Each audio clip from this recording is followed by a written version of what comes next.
Paladang inusi sa gawang puspos ng bayi, pagkat may kakampi langit.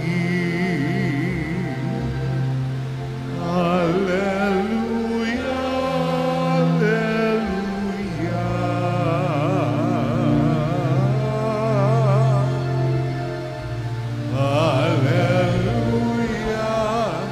hallelujah.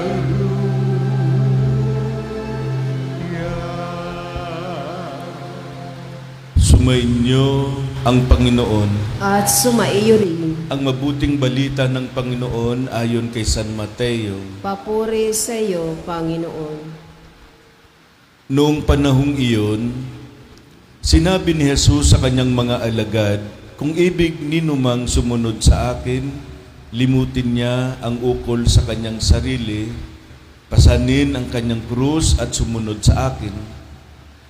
Ang naghahangad ng magligtas ng kanyang buhay ay siyang mawawalan nito. Ngunit ang mag-alay ng kanyang buhay, alang-alang sa akin, ay siyang magkakamit noon.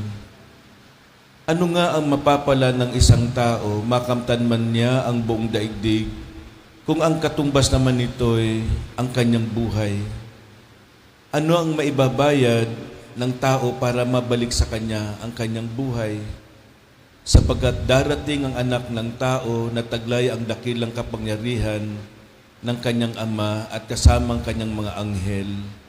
Sa panahon iyo'y gagantihan niya ang bawat tao ayon sa kanyang ginawa.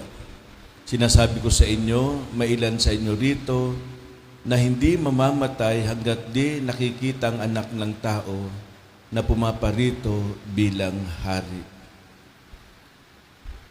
Mga kapatid, ang mabuting balita ng ating kaligtasan. Pinupuri ka namin, Panginoong Hesukristo. Magsiupo ang lahat at makinig sa homilya. May bagyo daw.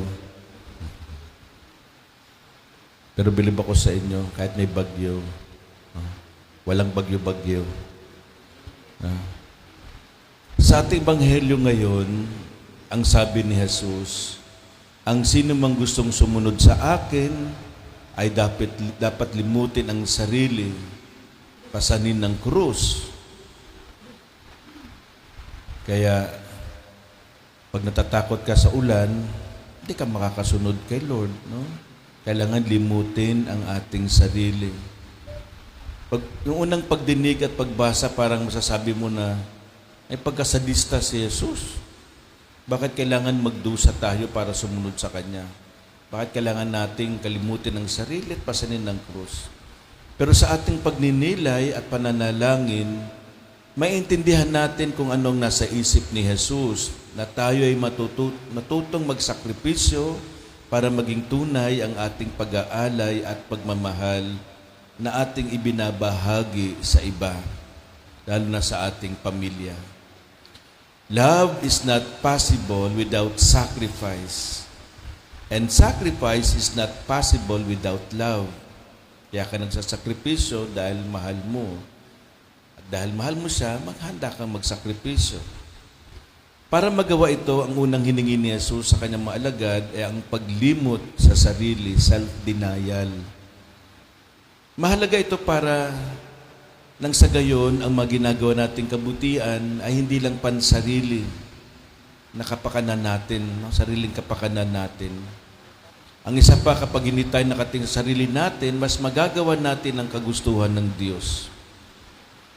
Maraming pagkakataon, ang hadlang sa pagsunod sa Kanya ay ang ating sarili. Inuuna natin ang ating sarili. No?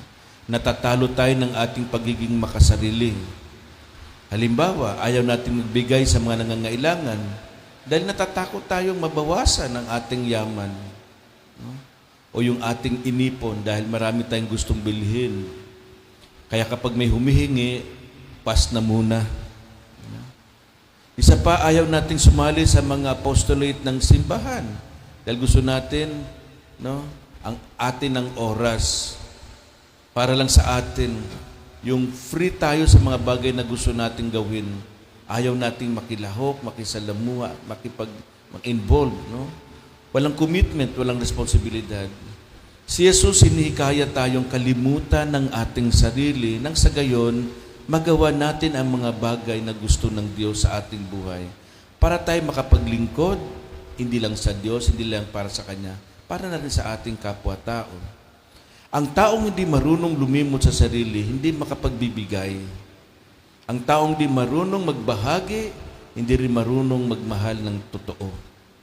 Sabi ni Saint Teresa of Calcutta, one can give without loving, but one cannot love without giving. Pwede makamagmahal nang hindi ka nagbibigay.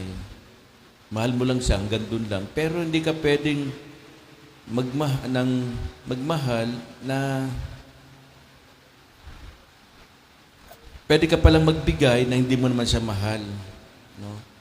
You can give yung kahit konti lang. Pero yung totoong magmamahal, hindi ka pwedeng magmahal nang hindi ka talaga magbibigay.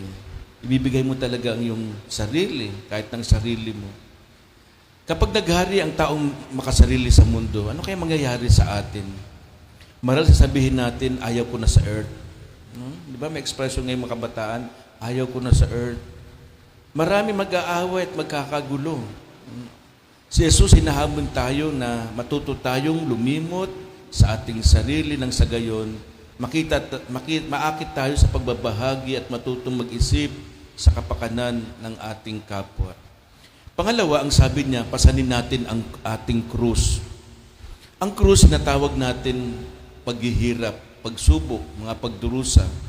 At ito rin ay responsibilidad. Ang tao na may malaking pagtitiwala at pananalig sa Diyos ay hindi natatakot harapin ang mga problema at hamon ng buhay dahil naniniwala siya na hindi siya pababayaan ng Diyos. Hindi galing sa Diyos ang mga paghihirap.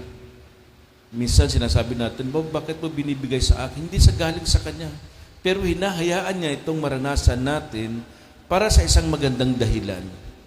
Nagpapatibay at nagpapadunong sa tao. Kung hindi mo mararanasan ang isang bagay na mahirap, hindi mo malalaman ang mga dahilan. No? Hindi natin tayo dudunong. Gusto ni Jesus na matuto tayong magpasa ng ating krus, ng ating problema dahil ito ang magdadala sa atin sa kabutihan at maaring ito'y para sa ating kaligtasan. We don't grow when things are easy. We grow when we face challenges. Kaya huwag nating talikuran at iwasan ang krus, lalo na para sa mga kabataan ngayon. Panawagan sa mga magulang, huwag niyong iwasan. No? Mga kabataan, harapin natin ang responsibilidad ng mga nanay, ayaw mahirapan ng mga anak. Ayaw, no, natatakot na masaktan sila. Kapag ganyan ang ating pag-iisip, kapag walang pagsubok sa buhay, magiging mahina sila. Madali silang sumuko. Madaling maubusan ng pag-asa, madaling matumba. Ang taong tunay na nagmamahal, hindi natatakot sa responsibilidad, hindi natatakot sa krus. Tingnan mga tatay ninyo at ang mga nanay ninyo. Tatay, responsable. Hindi napapagod magbanat ng buto. Maghanap buhay dahil mahal ang pamilya. Ganun din ang nanay, gagawin ang lahat para sa kabubuti ng kanyang asawa at anak. Ang estudyante, ang anak nagsisikap mag-aral dahil mahal niya ang kanyang magulang na nagpapaaral sa kanya. No? Hindi niya sinasayang ang binibigay ng pagkakataon ng mga magulang. Sinusuklian ang pagsisikap ng mga magulang. Kaya nagsisikap ding mag-aral. Subalit, ang taong walang pagmamahal, hindi marunong magbigay at hindi marunong tumingin ng responsibilidad. Ang tanong, gusto ba natin sumunod kay Kristo? Sabi ni late Pope Francis, when we walk without cross, when we work without cross, when we proclaim Christ without cross, we are not followers of Christ. Laging nakasunod ang krus sa atin. We are worldly. No? Maaring pari ka, madre ka, baptized Christian, tayong lahat. But we are not followers of Christ kapag hindi natin ginakap ang krus. Kaya ang tanda na tayo tunay na nagmamahal sa Diyos at gusto nating sumunod, di tayo matatakot pasanin ang ating krus. Ang hamon at mensahe ng Ebanghelyo ngayong unang Biyernes ng buwan ng Agosto, lahat tayo ay may pagtawag sa atin na sumunod sa Kanya. Di ba, hindi naman madaling sumunod. Minsan aaga kang gumising. Kayo mga alam nyo yan, ang mag-volunteer, binibigyan ng sarili kahit minsan nahihirapan tayo. Pero mahal natin ang ating ginagawa, ang hamon sa ating Panginoon.